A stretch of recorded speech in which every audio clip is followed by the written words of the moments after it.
Assalamualaikum warahmatullahi wabarakatuh. Ya teman-teman, terima kasih telah bergabung dengan RNA Design Hub.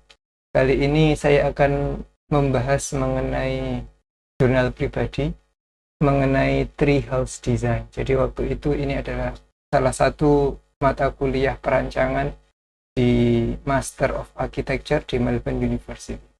Jadi saya akan tunjukkan dulu itinerary-nya agar nanti teman-teman tahu ya, jelas. Jadi ini perancangan tahun 2014 ya. Jadi ini kira-kira sudah 8 tahun yang lalu.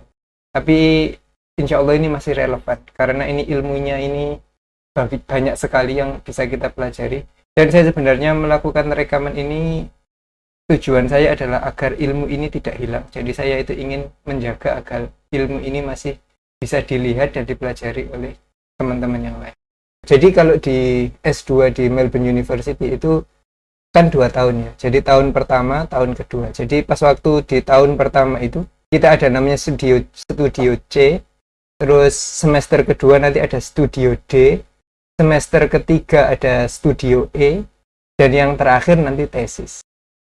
Ya, studio C ini saya kebetulan by random masuk ke Machining Aesthetic Studio version 2. Jadi ada banyak studio. Nah, salah satunya ini studio Machining Aesthetic. Nah, ini salah satu studio yang diminati banyak orang waktu itu.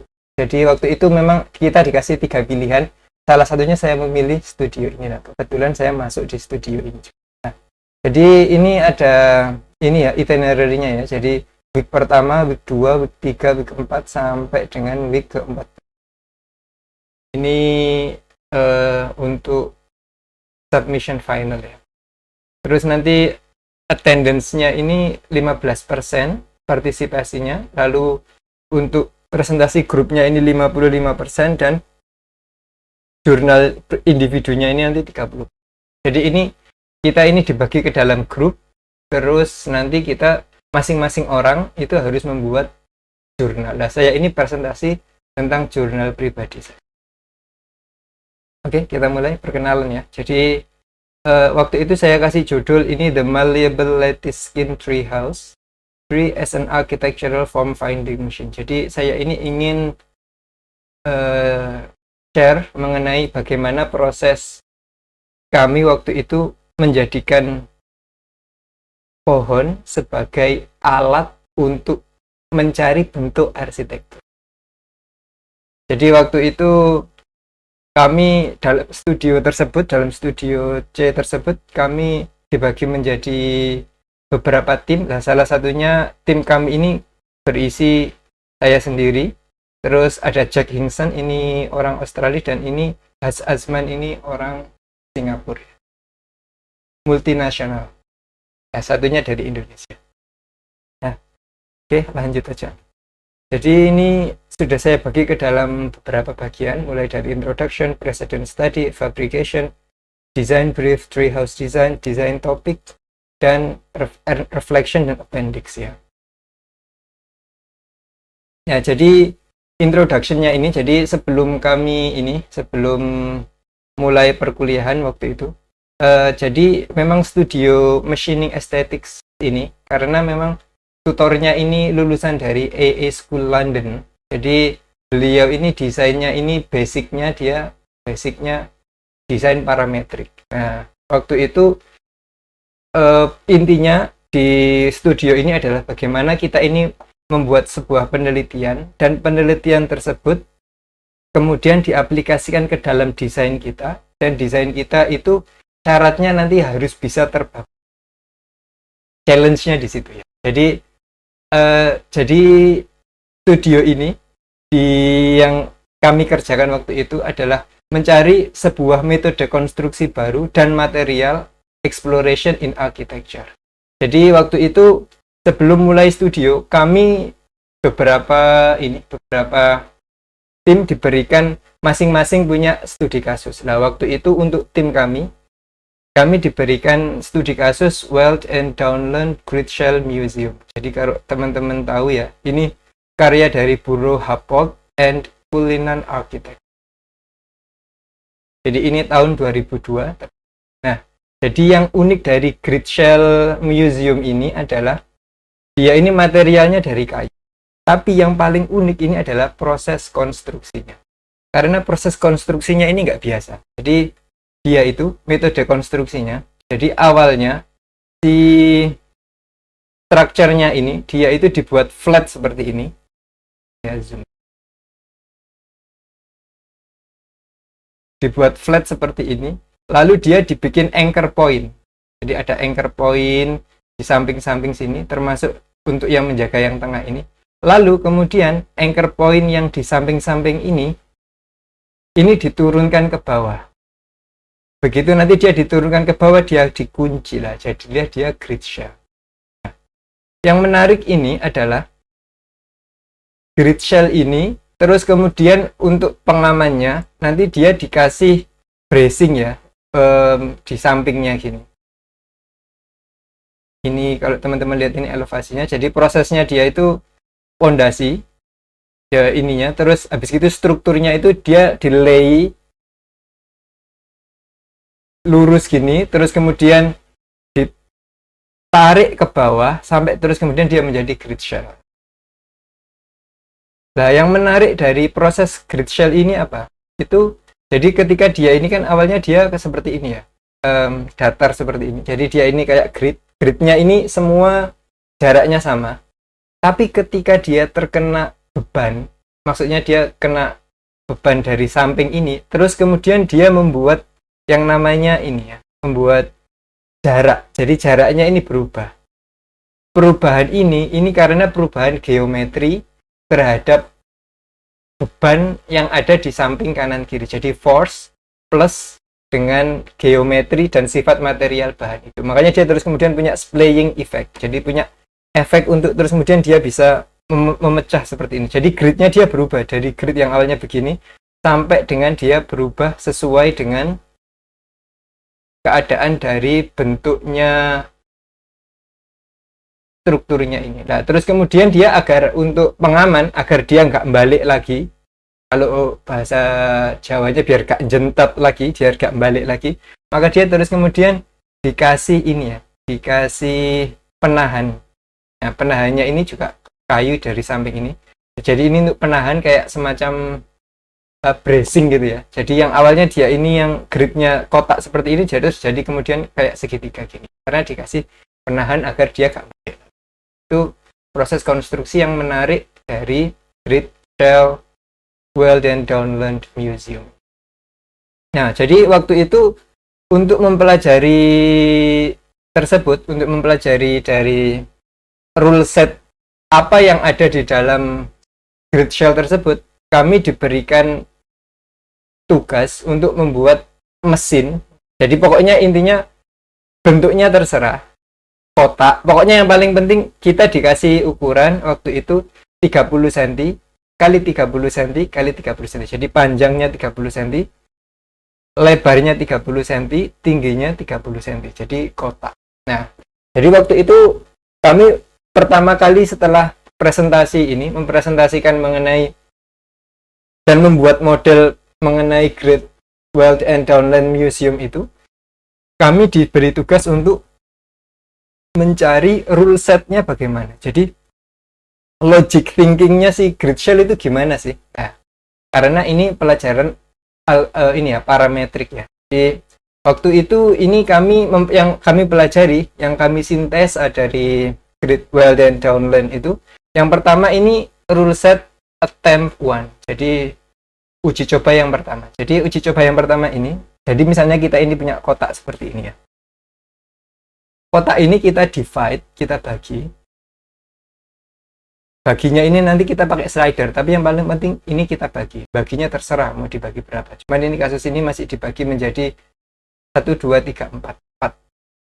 Cuman ini sebenarnya itu masalah slider. Yang paling penting, nggak penting itunya, yang paling penting logic thinkingnya. Jadi waktu itu kita bagi, terus habis gitu setelah kita bagi, ini harus bisa di move. Titiknya ini harus bisa di move ke sumbu X atau sumbu Y ya.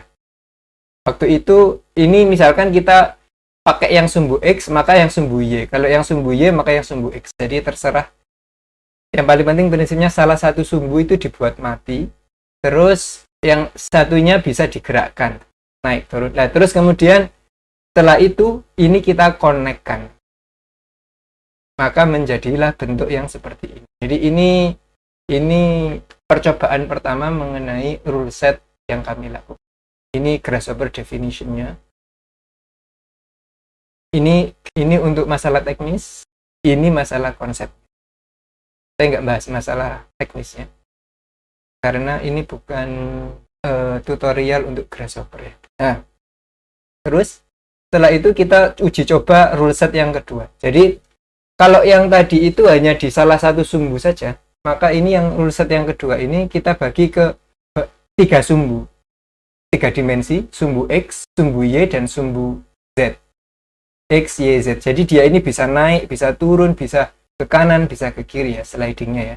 Setelah itu, jadi kalau misalnya kita lihat ini, dia misalnya ini di sumbu X, Y, dia bisa membentuk seperti ini. Misalnya di sumbu Z-nya, kita tarik, dia juga bisa bentuknya berubah seperti ini. Bisa naik turun ya, sliding. Setelah itu, kita kombinasikan, kita gabung antara titik-titik poin tersebut. Terus, ini kita eksperimen juga dengan 2 surface. Jadi ini, teman-teman perhatikan ini ya. Jadi ini kalau satu surface, kalau satu bidang, dan ini kalau misalnya dia 2 bidang, agar untuk membuat space-nya lebih terasa ya. Lalu kita refine lagi.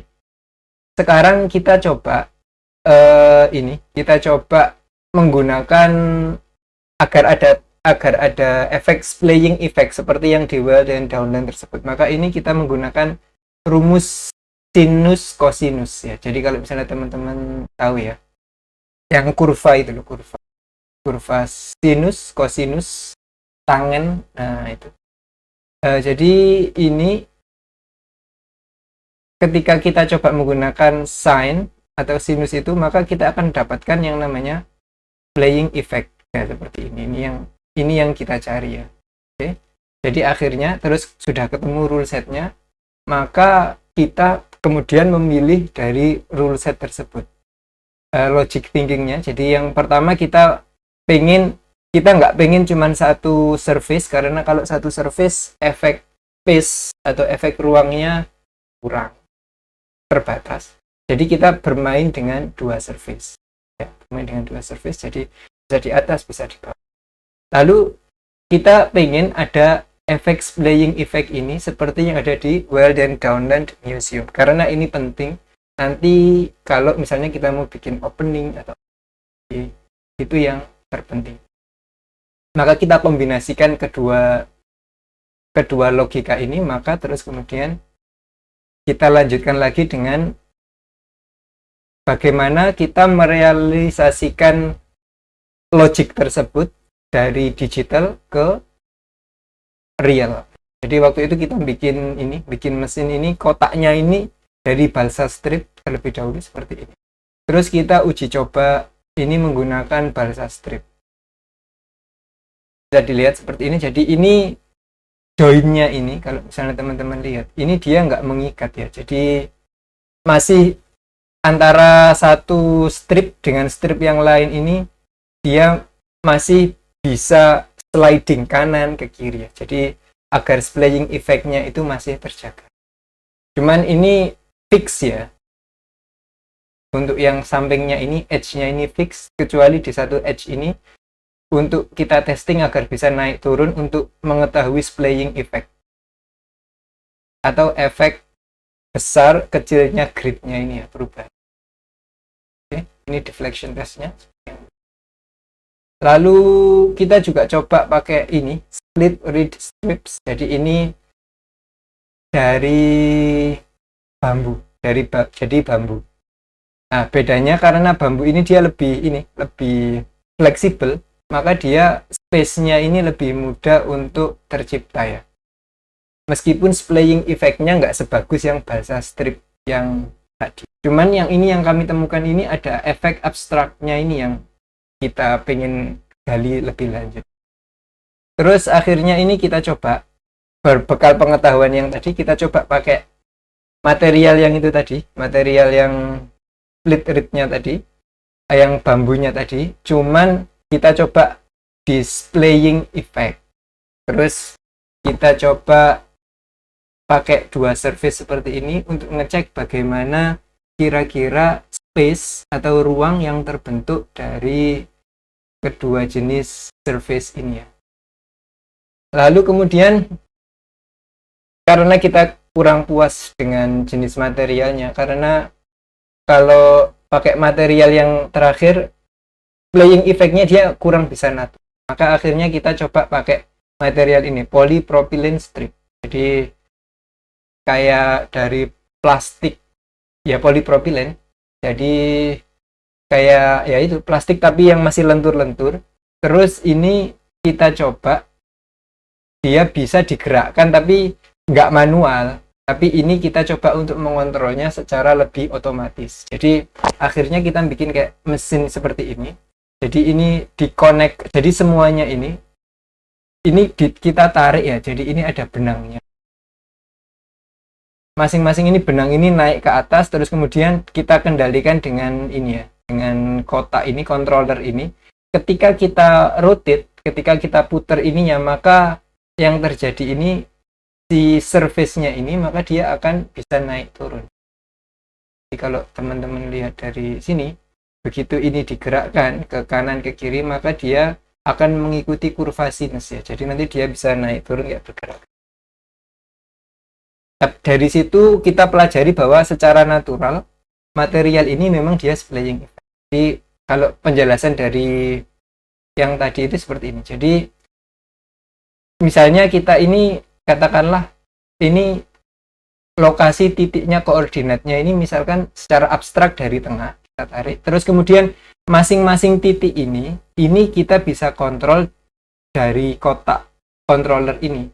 Controller ini ketika dia ditarik, kita bayangkan karena dia kan pakai benang ya, ketika ini ditarik maka otomatis titik ini akan naik turun. Nah nanti settingnya tergantung sesuai dengan kebutuhan yang diinginkan. Jadi ini begitu kita tarik, terus kita dapat bentuk seperti ini, maka yang awalnya bentuk seperti ini, kotak begini, ketika ini dikonfigurasi, ditarik, maka dia akan menjadi kurva yang seperti ini. Nah ini ketika kita putar seperti ini, maka dia akan menjadi kurva sinus seperti ini. Ini kan lingkaran ini ketika kita putar ke sini, maka dia akan bisa naik turun. Jadi misalkan ini kita simulasi katakanlah 4 titik yang berbeda, misalnya ini ada yang naik, turun, naik, pokoknya seperti itu. Konfigurasinya nanti tergantung dari yang diinginkan. Maka ketika yang awalnya ini bentuknya kotak seperti ini, ketika ini kita gerakkan ke sini, maka dia bentuknya seperti ini. Begitu pula ke atas, ke samping kanan maupun ke bawah, maka dia akan membentuk gelombang seperti ini dan playingnya dia akan terbentuk secara otomatis. Nah, gitu. Oke. Jadi ini begitu kita gerakkan seperti tadi, maka dia akan membentuk bentuk seperti ini. Nah, kita juga mencoba, kalau yang tadi kan ini hanya satu surface yang bisa digerakkan. Sekarang kita mencoba ada 2 surface. Cuman saat ini kontrolernya ini kita mencoba untuk yang lebih sederhana dulu. Kita pakai kayak semacam slider seperti ini. Jadi ini manual ya. Jadi ketika kita gerakkan, nanti dia otomatis bisa naik turun. Cuman ini kelemahannya ini dia secara visual ini mengganggu ya, ada garis. Akhirnya kita coba untuk perbaiki mesinnya itu dengan ada 2 controller. Kalau tadi kan kontrolnya cuma 1, ini ada 2 di kanan dan kiri. Jadi begitu ini kita gerakkan, maka dia otomatis bisa interaksi antara yang surface yang atas dengan surface yang bawah. Jadi atas bawah ini bisa berinteraksi. Terus akhirnya ini kemudian kita ini perbaiki lagi agar lebih terorganisir, agar lebih mudah juga. Karena yang tadi kan ini bentuknya berantakan ya. Susah untuk ini, agak susah untuk secara estetika juga. Terus benangnya terlalu mengganggu, maka ini kita perbaiki seperti ini. Jadi ini kita bikin kayak semacam slider. Cuman ini kayak kita bikin kayak kayuhan sepeda ontel itu. Jadi ketika ini kita gerakkan, misalnya dengan 2 tangan, maka otomatis si surface-nya ini akan bisa naik. Dari situ kita bisa belajar, kita bisa mencari mana bentuk yang kita inginkan.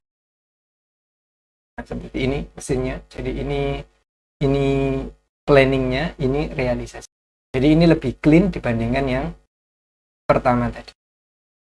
Ini pembuatan mesinnya. Nah, yang perlu kita pahami adalah ketika kita membuat mesin seperti ini, maka kita harus membuat kayak scaffolding terlebih dahulu ya. Jadi ini ditahan dulu, terus disetting untuk ketinggiannya oke, baru kemudian surface yang satunya bisa dibuat. Jadi ini dua-duanya harus seperti itu caranya. Kalau nggak gitu nanti dia nggak bisa pas di center. Nah, terus setelah itu adalah hasil penelitiannya, maka kita langsung ke design brief. Jadi waktu itu kita masih belum tahu kita akan membuat apa, dan nanti desain briefnya seperti apa kita belum tahu. Yang jelas kita waktu itu hanya disuruh penelitian saja. Jadi desain briefnya ini adalah desain brief dari lomba yang namanya itu adalah Treehouse Art Triumph Competition Awards 2004. Jadi ini waktu itu ada lomba Treehouse yang dari London. Nah, briefnya itu adalah menggunakan brief dari lomba tersebut. Jadi briefnya bukan dari studio, tapi dari lomba itu. Jadi yang harus dipenuhi dalam desain ini adalah yang pertama, treehouse ini harus mampu untuk couple ya. Jadi untuk mewadahi couple atau pasangan ya, suami istri. Terus habis itu dia juga memiliki sleeping bed, ada nanti tempat duduk, terus ada lagi storage atau penyimpanan. Terus ada lagi nanti harus punya bathroom, kamar mandi dengan shower atau bathroom atau bathtub misalnya. Terus dia juga punya sink dan toilet. Terus dia juga harus memiliki small library untuk baca-baca ya, dengan with great views into nature. Jadi pokoknya yang paling penting view-nya bagus. Terus habis itu kita juga diusahakan lighting-nya ini menggunakan daylight, moonlight. Terus jangan lupa ini harus ada external observation area, balkoni atau apa. Jadi orang yang masih bisa melihat keluar ya. Terus habis itu harus ada good access and exit to the treehouse. Nah, jadi itu briefnya. Jadi waktu itu kita hanya dikasih waktu 2 minggu. Terus akhirnya kita submit ini dalam waktu dikerjakan 2 mingguan. Waktu itu kita alhamdulillah masuk ke final. Sekarang kita langsung menuju ke treehouse design-nya. Site-nya ini berada di Carlton Exhibition Garden. Jadi untuk teman-teman yang belum tahu, Carlton Exhibition Garden itu adalah dia itu masuk dalam World Heritage untuk area Melbourne. Jadi kalau di Sydney itu Sydney Opera House.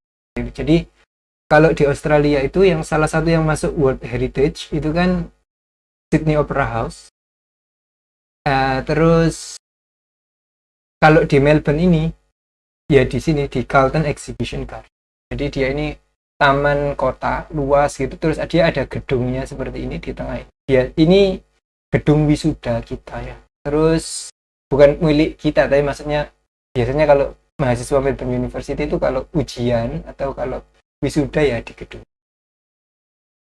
Nah, jadi waktu itu kita disuruh memilih salah satu dari pohon yang ada di Carlton Exhibition Garden. Nah, kalau ini sudah ditentukan oleh studionya. Jadi studionya waktu itu kan pokoknya intinya kalau lombanya bebas. Mau milih di daerah mana, terus pohonnya seperti apa lah. Waktu kalau untuk yang studio ini kita batasi di Carlton Exhibition Garden, milih pohonnya terserah. Tapi agar lebih mudah untuk di-manage ya. Jadi site-nya ini sudah ditentukan, janjian di studio ini pakai site salah satu pohon yang ada di Carlton Exhibition.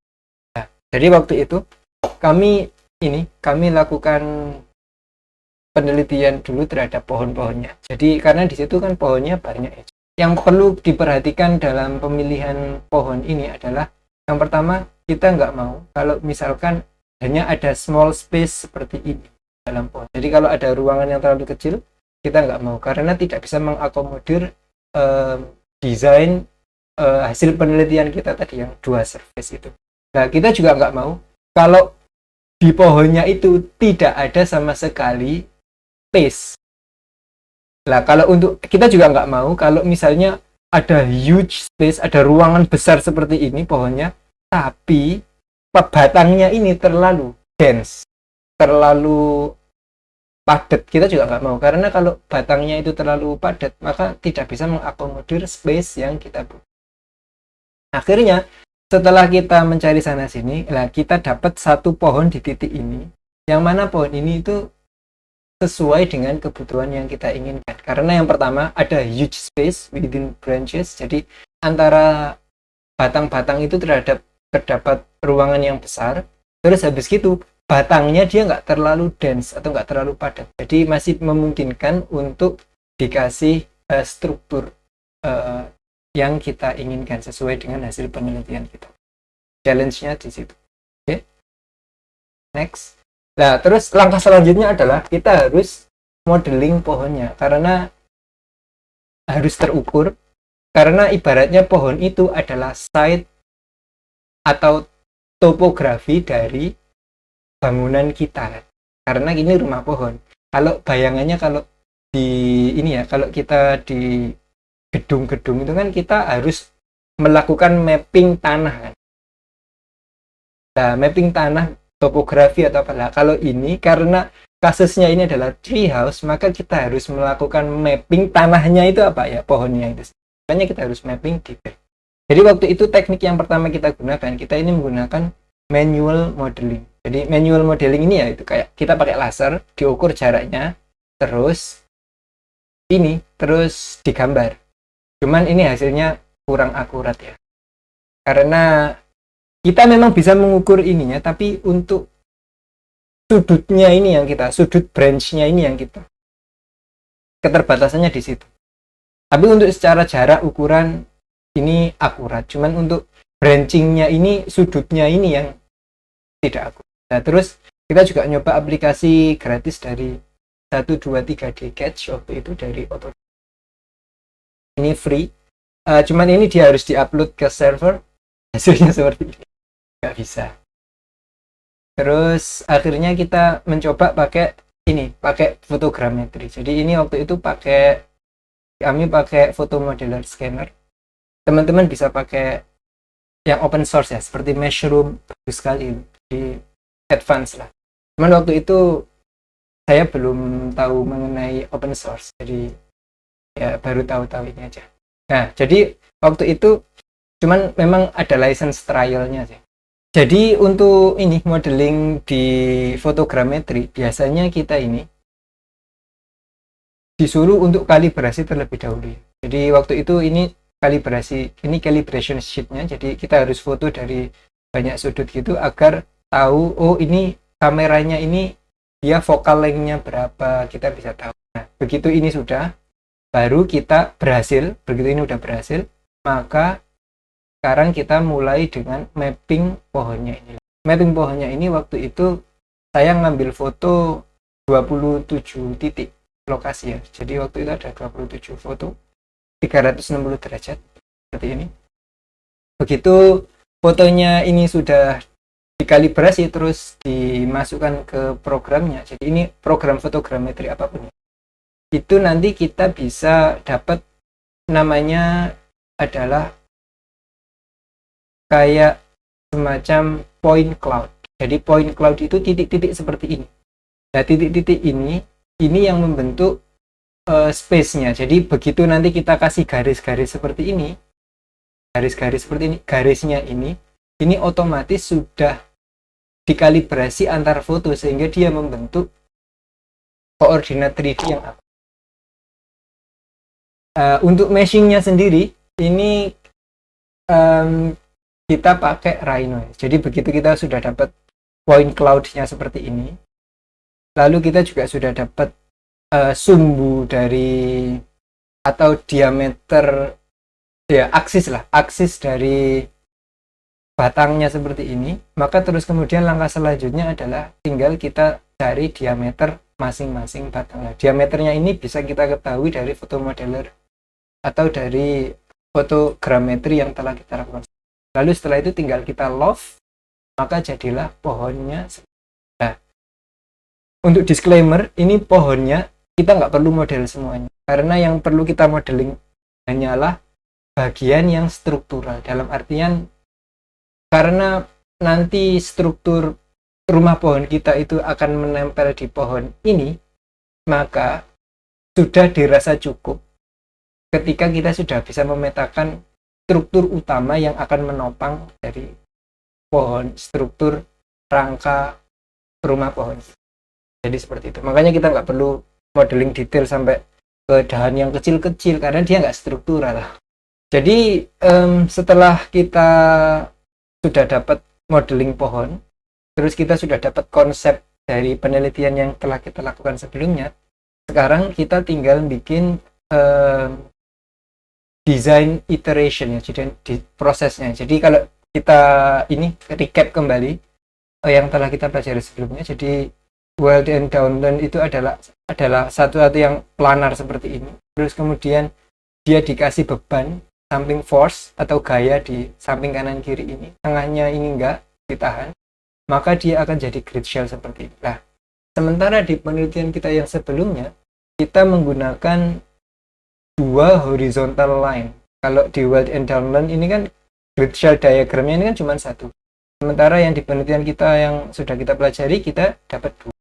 Maka bentuk kemungkinannya ini, kalau misalkan pohon kita ini bukan satu, tapi misalnya kita ada katakanlah beberapa pohon, maka kita bisa membentuk diagram seperti itu.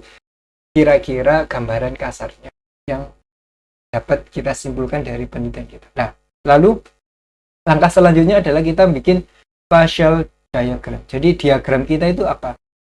Lokasi WC-nya di mana, kamar mandinya, terus terrace-nya itu di mana, library storage-nya di mana, bedroom-nya di mana. Itu yang kita konsep sesuai dengan pohonnya tersebut yang kira-kira memungkinkan, karena space-nya menyesuaikan dari bentuk branch pohonnya. Oke, jadi kita mulai ke desain proses. Jadi desain proses yang pertama ini. Jadi ini kalau misalkan kita menggunakan satu surface ya, atau satu bidang. Jadi kalau misalnya kita satu bidang seperti ini, misalnya bidang ini terus kemudian kita kasih control point seperti ini, maka dia bisa dibentuk seperti ini. Kalau kita butuh ruang, karena kita butuh ruang dari satu space, maka paling enggak bentuknya seperti ini. Kira-kira yang memungkinkan kalau misalnya kita menggunakan satu surface. Jadi seperti ini kira-kira. Nah, kalau kita menggunakan dua surface, maka kita bisa eksplorasi lebih banyak dibandingkan dengan kalau satu surface, karena kalau satu surface bentuknya monoton seperti yang tadi. Jadi kalau misalnya kita menggunakan dua surface, kalau kita simulasi dengan menggunakan control point atau titik-titik kontrol seperti ini, maka kita bisa lebih mendapatkan ruang yang lebih lumayan lebih banyak dibandingkan satu ya. Jadi ini sudah kita coba, misalkan kita bisa menggunakan seperti ini, yang A seperti ini, atau yang B opsi C, D ini kalau 3, ada lagi yang E, ada lagi yang F. Nah, misalnya kita contoh, misalnya kita detailkan yang F. Nah, jadi prosesnya itu gimana? Prosesnya itu misalkan kita ini kasus bikin yang horizontal surface ya. Jadi ini kan pohon kita. Pohon kita ini kalau kita ambil aksisnya kan kira-kira seperti. Jadi aksisnya ini yang terus kemudian kita akan membuat bentukan rumah pohonnya itu tergantung dari space yang diciptakan oleh ranting atau batang pohon tersebut. Jadi misalnya ini kita tarik garis, terus ini kita masukkan ininya, masukkan algoritma, maka kira-kira space yang tercipta itu kira-kira seperti. Kalau misalnya dibuat dua layer atau layer atas bawah, maka kira-kira space yang tercipta di area ini itu kira-kira seperti ini. Nah, setelah kita pelajari lebih lanjut, akhirnya kita putuskan kalau misalnya dia itu dibuat bentuknya itu horizontal 2, maka yang terjadi adalah strukturnya akan lebih rumit, karena dia melayang, maka otomatis dia akan membebani pohon lebih berat. Salah satu alasannya, ya kan? Terus salah satu alasan yang lain, dia untuk tata ruangnya, kalau misalnya karena dia horizontal, kalau vertikal ini dia ruangannya bisa lebih dense. Terus dia bisa lebih mudah diorganisasi ruangannya. Makanya terus kemudian akhirnya kita putuskan, kita lihat penelitian kita ini bukan lagi sebuah bentuk yang horizontal, akan tetapi sebuah bentuk yang vertikal. Jadi kalau misalnya ini kita buat diagram ya, jadi misalnya ini ada surface seperti ini, kayak seolah-olah dia ditarik-tarik, maka space seperti ini yang kita inginkan. Kita rencanakan datumnya, karena datum ini mengingat kebutuhan minimum yang dibutuhkan oleh desain brief. Datum itu adalah salah satu cara kita agar kita bisa dapat kebutuhan minimum dari ruangan yang kita ingin. Terus tata ruangnya juga lebih mudah. Jadi akhirnya kita dapat sirkulasi, misalnya nanti di sini, nanti di area yang sebelah kanan ini nanti ada shower head, nanti ada library dan bedroom untuk yang ini pohonnya. Terus ini misalkan ini space kita ini, jadi seolah-olah space kita ini ditarik-tarik ya. Idenya seperti itu. Lah, idenya kita nanti begitu ada orang naik, ini nanti orangnya bisa cuci tangan atau mandi dulu, cuci kaki. Terus nanti yang di ruang tengah ini dia bisa masak-masak, dia bisa baca-baca. Karena dia ini nanti akan ada opening daerah. Jadi orang masih bisa menikmati. Terus untuk yang area atas ini nanti akan ada tempat tidur. Ini desain pertama kali yang kita submit ya, jadi belum desain final dari studio, tapi yang kita submit untuk lomba, karena kan waktunya 2 minggu. Terus dari sini kita ketemu konsepnya. Jadi idenya adalah, karena kita sudah tahu bahwa yang namanya splaying effect itu dia bisa membuat opening, maka paradigma kita membuat opening. Biasanya kalau kita di gedung-gedung standar, kita kan membuat bukaan itu kan pasti dengan idenya dari cowakan, ya kan, standarnya. Nah, kalau menggunakan penelitian yang telah kita pelajari dari yang splaying effect itu, kita nggak perlu membuat cowakan, tapi kita cukup menggeser grid dengan cara space ini dia ditarik, dia akan menciptakan bulge atau sebuah cekungan. Nah, cekungan itu nanti otomatis akan membuat garis gridnya itu akan minggir sendiri. Idenya nanti dari sini nanti orang bisa menikmati, bisa dapat daylight, terus orang bisa menikmati pemandangan, dia juga bisa dapat evening moonlight, terus morning sunshine dan lain-lainnya. Dan yang paling penting, ini ide yang pertama kali ini. Jadi ini masih ada kotaknya ini ya. Jadi ada frame struktur utama dari pohon, yang terus kemudian nanti kita hilangkan di final dari desain. Oke, jadi ini yang terus kemudian kita masukkan ke dalam kompetisi. Oke, waktu itu kita masuk final, cuman kita nggak juara ya, tapi lumayan. Lalu selanjutnya adalah kita kan sudah punya konsep seperti itu tadi. Sekarang bagaimana kita merealisasikan konsep tersebut agar konsep tersebut itu realistis, maksudnya bukan hanya sekedar konsep, tapi sesuatu yang benar-benar bisa dibangun. Nah, disitulah pentingnya kita bikin yang namanya prototype. Jadi prototype kita ini ada yang 1:1, ada yang 1:5, ada yang 1:10. Ini waktu itu kita pengen membuktikan apakah secara struktur ini kuat. Oke, jadi kita bikin mesin yang kedua. Jadi mesin ini adalah mesin yang akan digunakan untuk ngecek apakah sangat-sangat mungkin untuk bikin struktur utama dari rumah pohon tersebut agar dia bisa berdiri sendiri, plus playing effect yang kita inginkan dapat diakomodir atau tidak. Jadi ini kita gunakan besi. Karena apa? Karena pertimbangannya seperti ini. Karena kalau kita menggunakan kayu, maka yang terjadi dengan kayu itu dia itu kayak punya semacam bisa balik lagi ya. Kalau misalnya dia tidak ditahan. Tapi kalau besi dia punya memori. Jadi ketika sudah kita patenkan, maka bentuk itu tidak akan balik lagi. Beda dengan kayu, karena kayu punya sifat lentur kan.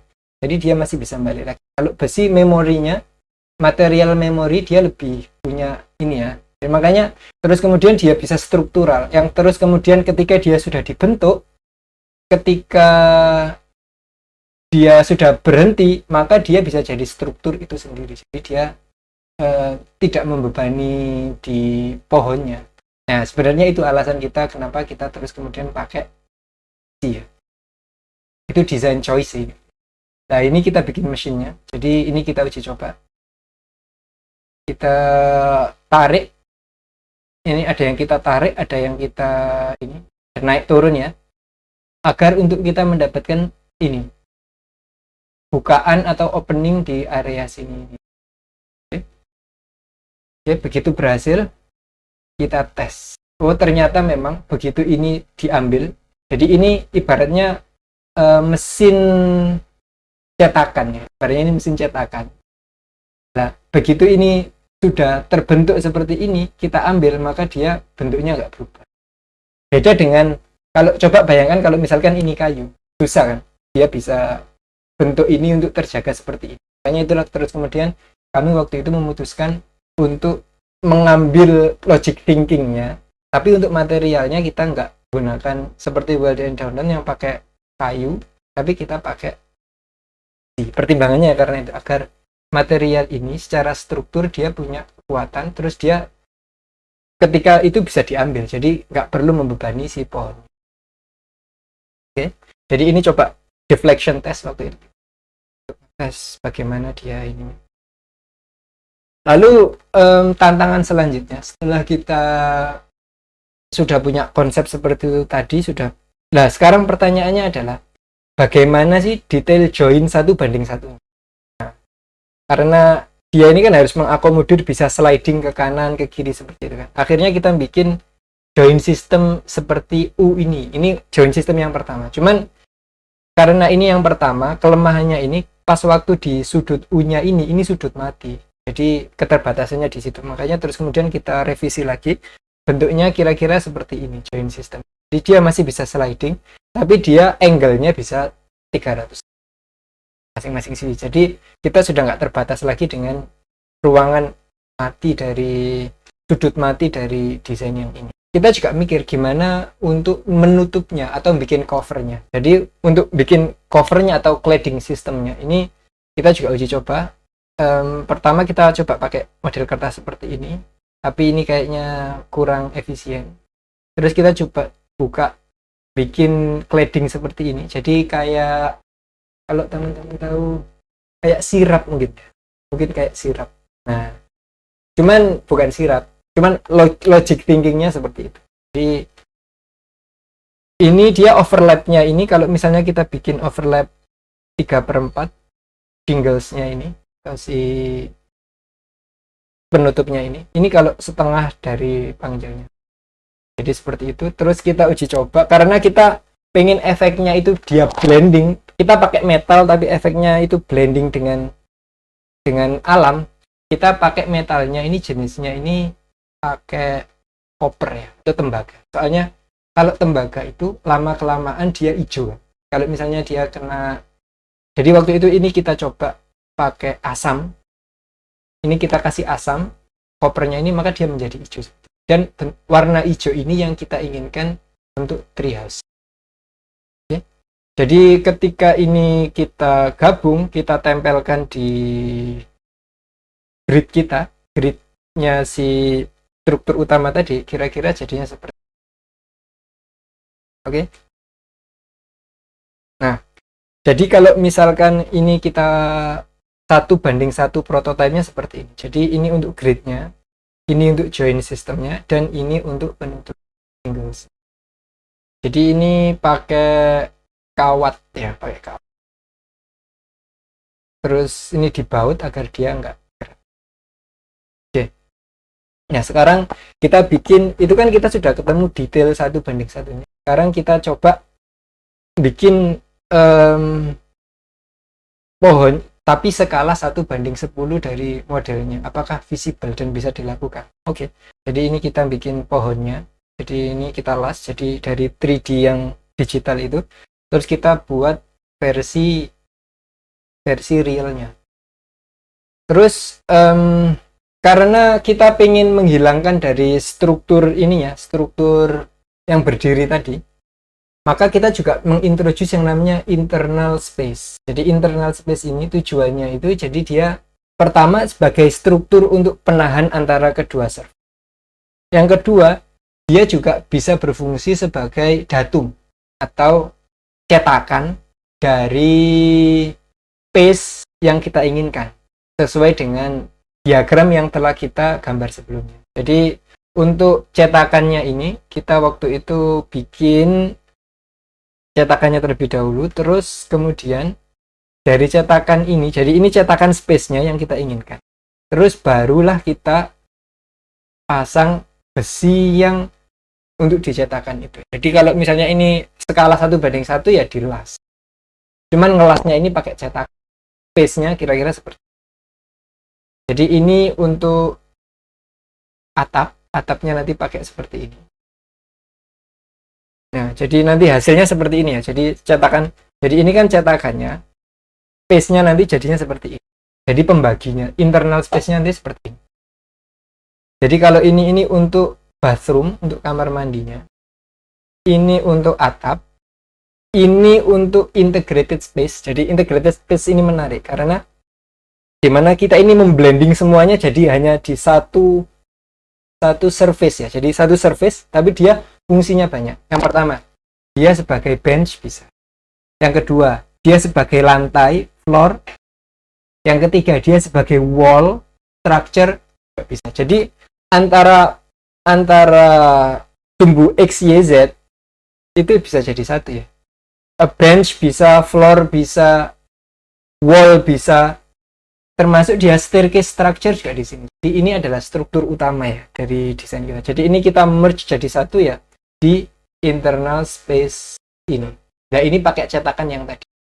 Nah dari cetakan ini nanti dia yang akan membentuk space ruang dari struktur utama yang ada di samping kanan kiri itu. Oke. Setelah itu kita realisasikan idenya.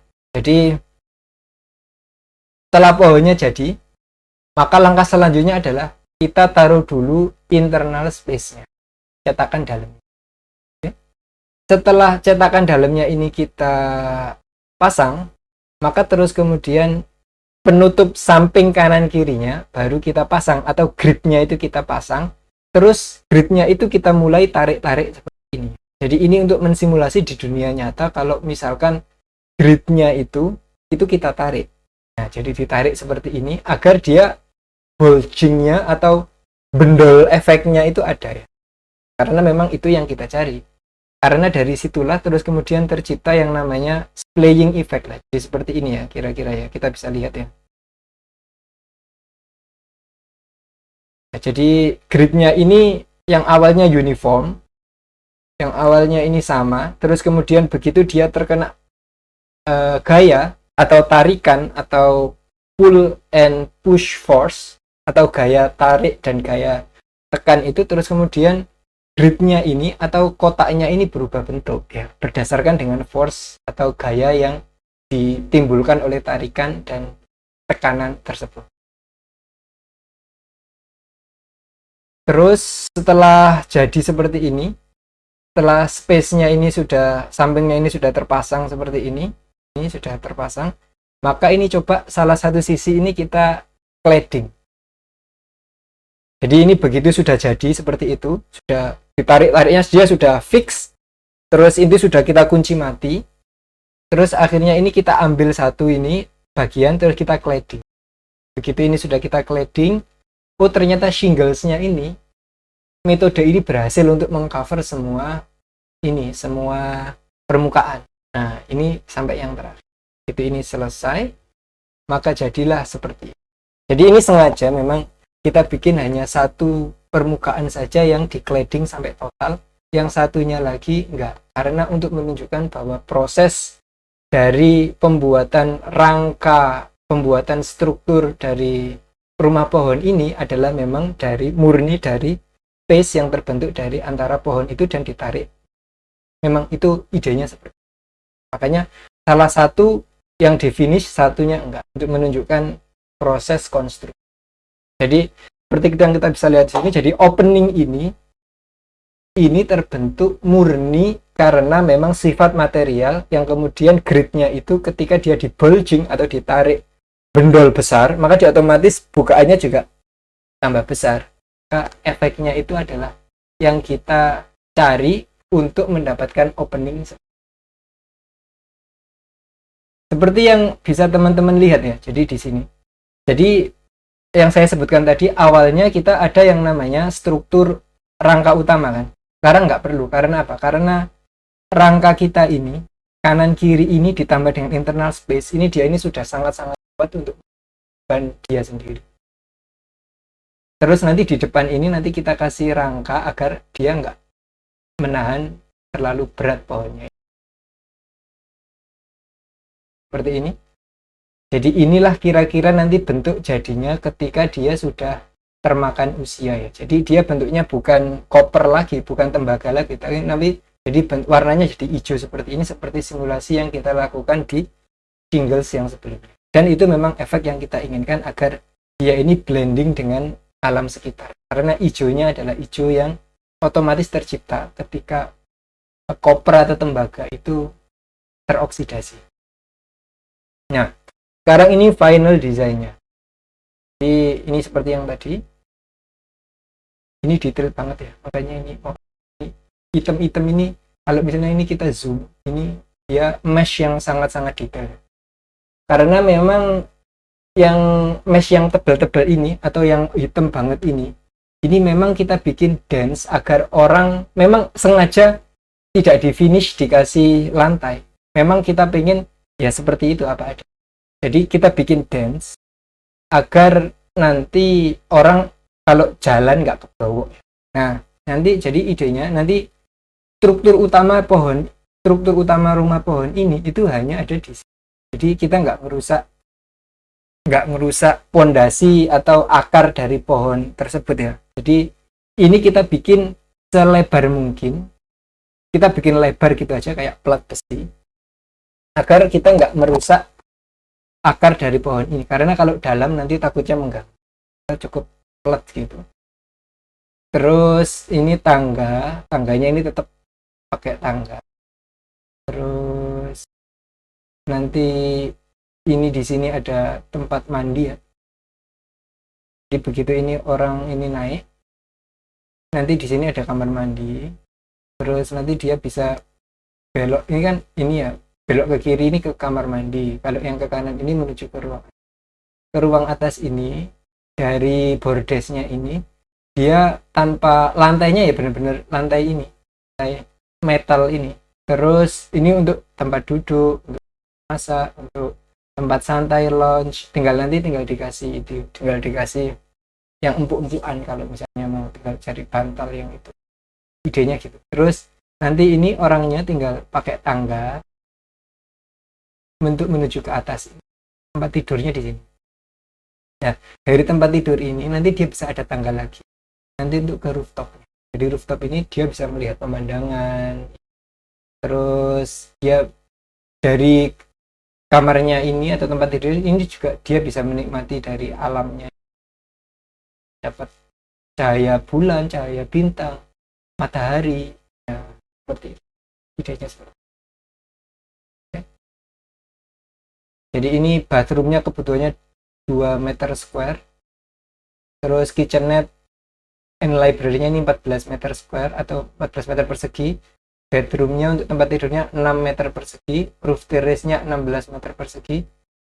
Terus dia juga ini untuk komponen-komponennya ya. Jadi kalau teman-teman lihat ini F, ini artinya prefabricated components. S itu formed on site. Jadi S itu site, F itu fabricated. Jadi yang F itu adalah yang warna hitam itu. Jadi internal space yang saya sebutkan tadi. Jadi kamar mandi, atap, ruangan utama, integrated space. Selain itu, maka dia adalah dibentuk on site. Yang splaying effect ini yang terus kemudian dia membentuk lubang-lubang buka.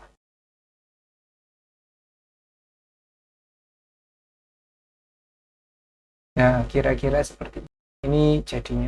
Kalau misalnya ini ada bathroom, ada kitchenette, ada bedroom, ada terrace, terus nah ini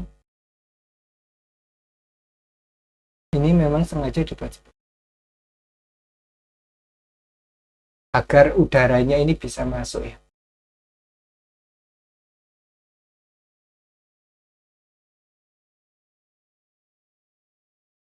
Kita juga diberikan challenge bagaimana tata cara untuk membuat konstruksinya, proses konstruksi. Jadi ini benar-benar harus bisa dibangun secara real. Jadi akhirnya jadi proses yang telah kita pelajari itu, terus kita kemudian kita review ulang, terus kita dokumentasikan ulang untuk membuat bagaimana sequence construction-nya atau proses konstruksi. Pertama, kita ini pohonnya ini kita fotogrametri. Terus setelah itu yang kedua, kita bikin prefabricated space. Itu tadi, untuk seperti yang tadi. Jadi prefabricated ini harus sudah siap terlebih dahulu. Terus setelah itu, setelah prefabricatednya ini, setelah itu dia dipasang dulu prefabricatednya ini, pasang di pohonnya. Lalu setelah itu di lokasi ini kita siapkan gridnya seperti ini, gridnya ini disiapkan. Terus setelah itu gridnya ini kita naikkan, terus ditarik-tarik sesuai dengan kebutuhan yang diinginkan, sesuai dengan splaying effect yang diinginkan. Oke. Satu sisi terlebih dahulu, terus sisi satunya lagi juga dipasang. Ini ketika dia sudah jadi ya. Terus ini ketika semuanya sudah terpasang, terus barulah yang kayak penutupnya ini dipasang. Nah, setelah penutupnya ini atau covernya dipasang semua, maka selanjutnya adalah kita hilangkan tarian-tarian ini. Begitu sudah ya sudah. Nah, itu adalah proses konstruksi dari final rumah pohon yang telah kita lakukan. Sekarang setelah itu kita juga disuruh bikin desain topik. Jadi desain topik saya waktu itu saya ngambil yang kemudian jadi judul jurnal ini adalah Tree as an Architecture Form. Karena ini menarik. Jadi kalau ini ya, kita mengutip Thomson ya. Jadi Thomson ini, kata beliau adalah, matter as such produce nothing, change nothing, does nothing. It can never act as matter, but only as seeds of energy and as centers of. Itu yang saya butuh. Nah, jadi siapa sih Thomson ini?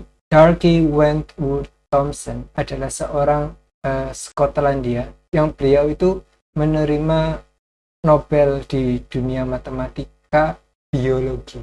Pada investigasi, jadi beliau ini bikin buku. Nah, yang menarik dari buku tersebut itu adalah saya yang sangat-sangat tertarik, di mana ketika ini ada dua spesies hewan yang berbeda. Yang pertama ini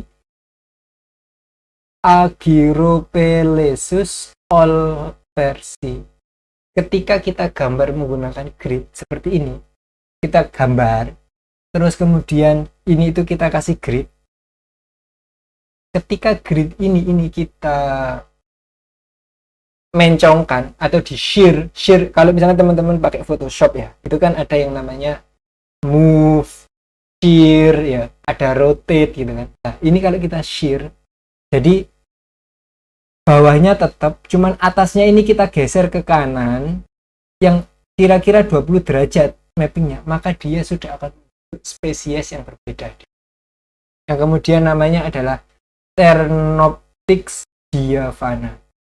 Padahal kalau secara logika geometri, dia ini hanyalah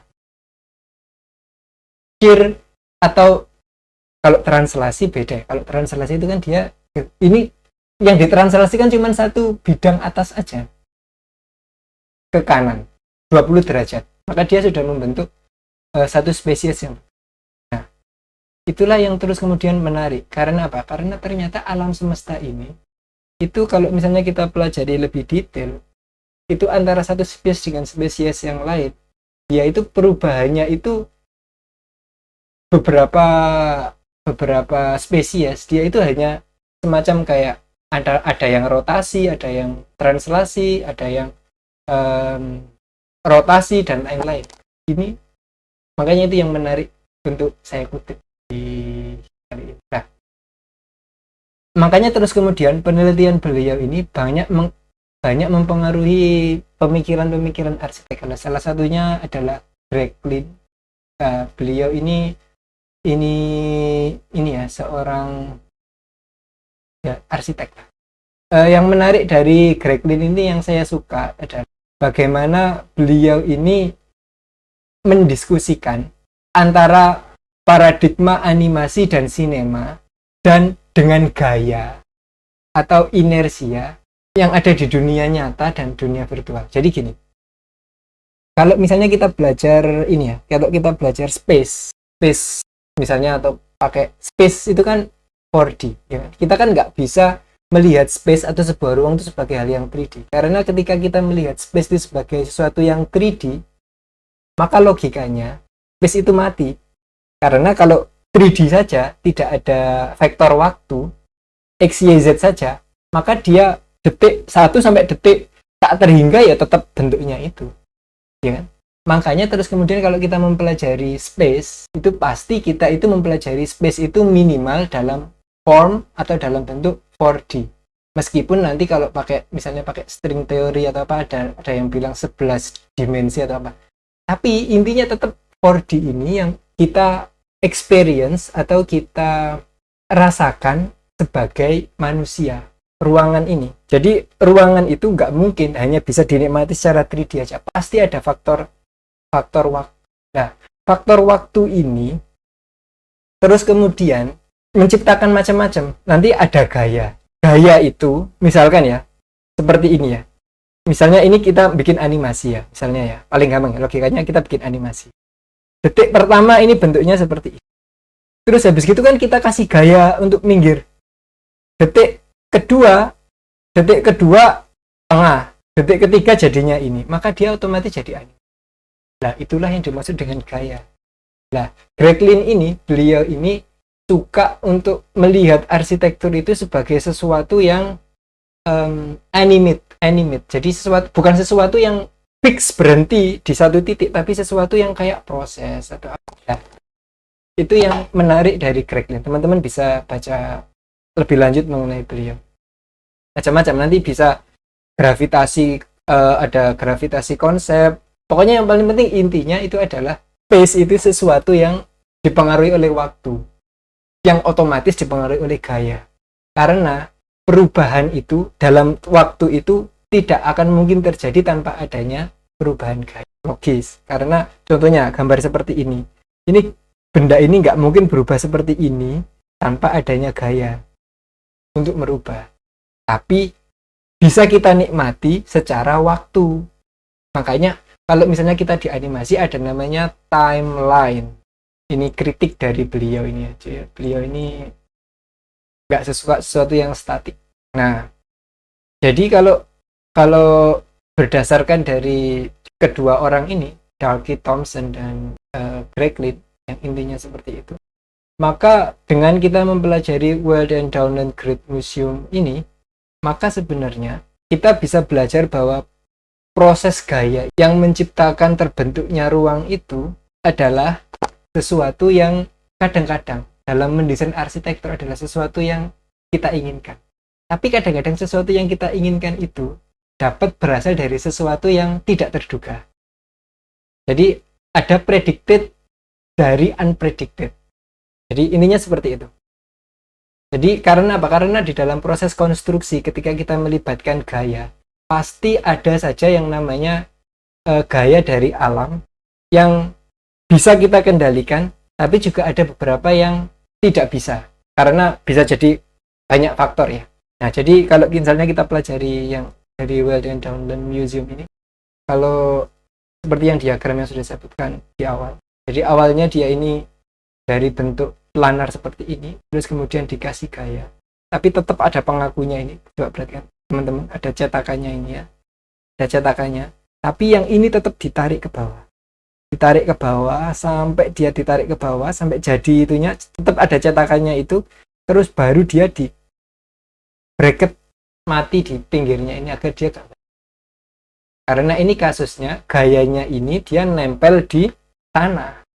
Sementara kalau untuk kasus di treehouse kita kan nggak mungkin nempelin ininya di pohonnya. Makanya terus kemudian kami bikin alternatif. Oh, kayaknya kita harus pakai material yang dia ini nggak punya sifat spring atau punya memorinya lebih bagus agar gaya yang telah terbentuk ini, bentuk yang telah dibentuk oleh gaya-gaya tersebut dapat disimpan dalam bentuk yang lebih rigid dan nggak perlu untuk pengunci lagi. Yang saya suka dari proyek ini adalah bagaimana kita ini membuat sebuah bangunan atau gedung dari sesuatu yang kita rencanakan, terus kemudian masih ada faktor-faktor natural atau gaya-gaya eksternal yang mempengaruhi untuk desain tersebut masih bisa berubah sesuai dengan sifat material tersebut. Dan sistem konstruksinya yang tidak biasa. Dan cara baru untuk membuat opening yang berbeda dari paradigma standar, yaitu dengan cara merubah grid atau merubah kotak. Dari yang awalnya kotak, kita geser-geser, kita bentuk untuk ditarik, yang terus kemudian efeknya adalah sebuah arsitektur yang adaptable dan masih ada kemungkinan untuk unpredictable yang diakibatkan oleh faktor penarikan gaya-gaya tarik ini, tarik dan tekan tersebut, yang mana logikanya apabila kita tarik dengan energi yang lebih besar, maka benjolan yang tercipta akan lebih besar. Dan ketika benjolannya lebih besar, maka ruang yang tercipta pun akan lebih besar.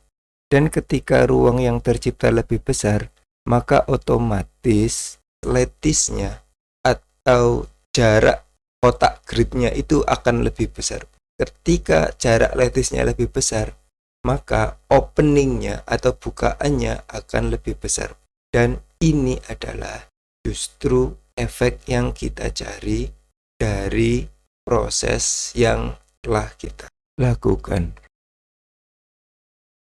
Nah, untuk kasusnya ini kita akhiri lagi dengan ini ya, dengan quote dari Louis Kahn. Ini saya suka sekali quote-nya. A great building must begin with the immeasurable, must go through measurable means when it is being designed, and in the end must be unmeasured. Untuk kita reflectionnya ini, jujur kalau misalnya selama ada di studio ini adalah studio yang baru bagi saya pribadi dan termasuk bagi tim kami juga, karena kami dituntut untuk melakukan sebuah penelitian dari awal sampai dengan akhir, yang mana penelitian itu kita awalnya tidak dikasih brief sama sekali, pokoknya kita hanya disuruh penelitian. Terus challenge-nya setelah penelitian itu, hasil penelitiannya harus bisa mengakomodasi challenge atau tantangan yang ada di dalam desain brief. Yang mana desain brief itu dia harus bisa mewakili atau merepresentasikan dari apa yang diinginkan oleh briefnya atau kliennya, tapi dia juga harus bisa dibangun. Karena kebanyakan kalau misalnya kita ini ya belajar arsitektur itu kan kita kan hanya desain saja, kita kan nggak memikirkan sampai detail apakah dia ini bisa dibangun, challenge-nya ini di mana. Di sini ini kami satu tim benar-benar mensimulasi hal tersebut sampai benar-benar itu bisa dibangun dan ini real dan visible untuk dia. Jadi bukan hanya sekedar konsep tapi benar-benar bisa dibangun. Dan itu yang sangat-sangat menarik. Ya. Oke. Ya. Seperti itu. Jadi itu adalah sekian pengalaman dari saya ya. Semoga ini membantu teman-teman sekalian atau menginspirasi. Kalau misalnya teman-teman mau tanya, boleh silakan ada di kolom komentar. Silakan like, share video ini, silakan dibagikan. Karena memang saya sengaja membuat rekaman ini sengaja saya pingin agar ilmu ini nggak hilang. Untuk preserve knowledge. Karena memang sengaja seperti itu tujuannya. Oke, terima kasih, semoga bermanfaat. Akhirnya, wassalamualaikum warahmatullahi wabarakatuh.